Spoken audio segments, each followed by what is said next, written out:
I'm looking a bit tired right now, but I feel a bit in a rush to to record this video because I don't know why, but I feel as though if I don't make this in a hurry, that I'm gonna lose my thoughts and they're just gonna slip away into the abyss. But I was thinking about that empty chair. As I got this Oracle deck, as I really enjoy Oracle decks. I got one a little while ago, and it had this card in it, the empty chair. And the first week that I had this deck, no matter how much I played with it, I kept pulling this card out. And it says solitude, rest, inner space. And then under that, it says emptiness is not lack. It is the space where your truth can land. And in therapy, the empty chair is a technique where the patient would sit across from an empty chair and usually imagine another person in their life who they have unresolved conflict or unresolved feelings with, so they can work through those feelings in the safety of the therapeutic space. And I thought, and I've just been thinking, like, why do I feel so compelled to do this empty chair with the whole world? Because that just seems like, I mean, imagine doing that. Imagine doing that yourself. Like, that's how it feels. But when I started thinking about it, and I'm like, okay, well, how would I, as I really am feeling compelled to do this, and I'm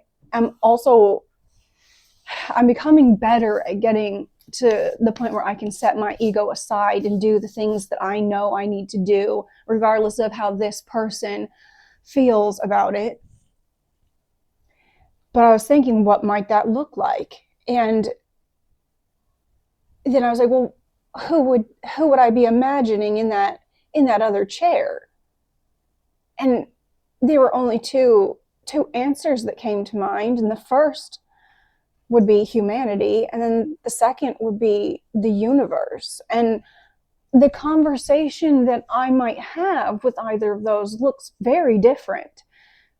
So I immediately started thinking about the conversation that I might have with the universe, if the universe was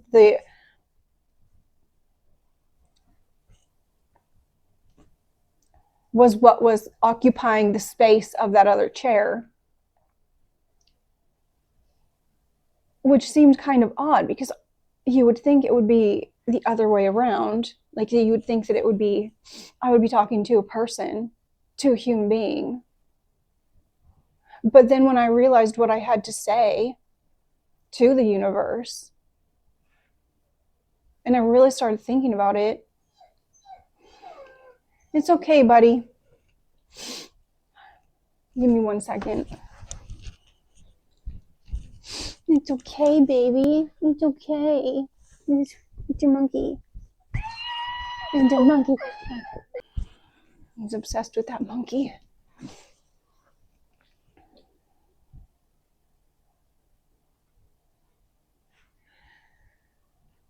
Going back to probably a previous video, when I was talking about how I was manifesting my freedom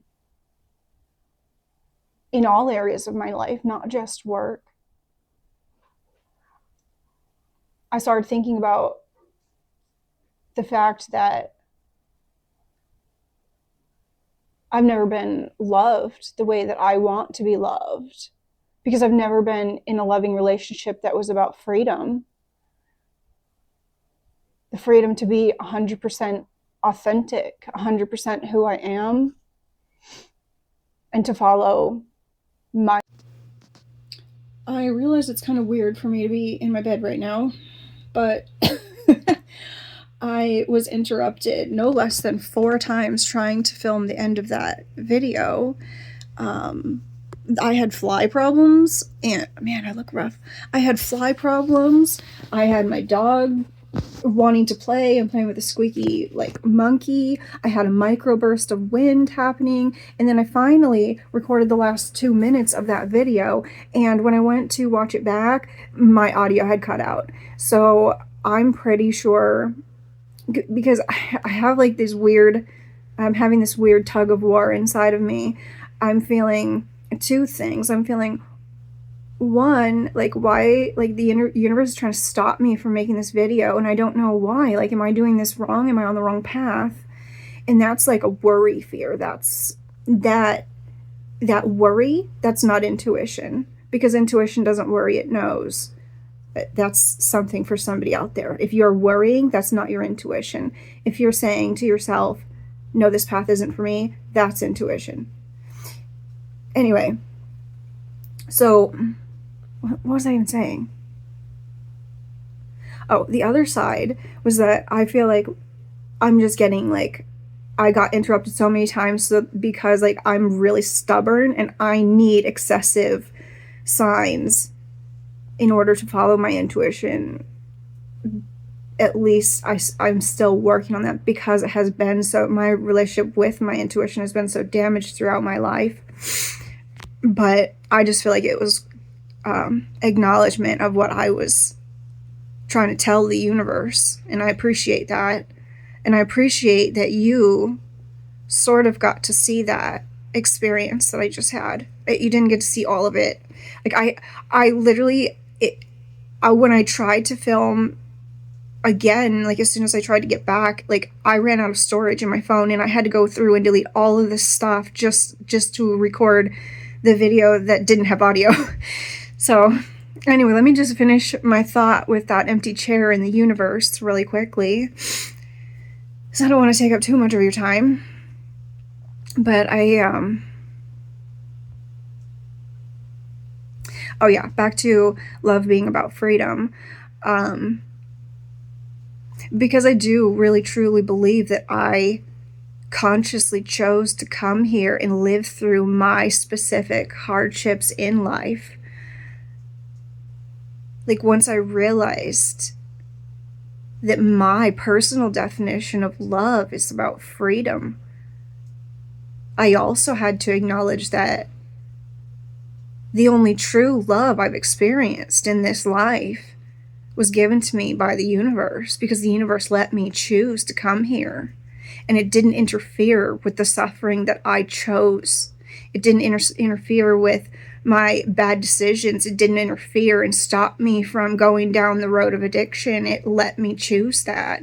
It let me learn that lesson, because it was the lesson that I wanted to choose. And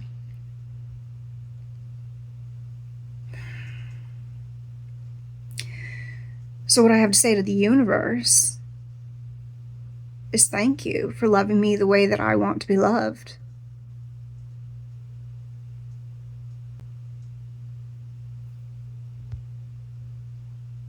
Yeah. Yeah.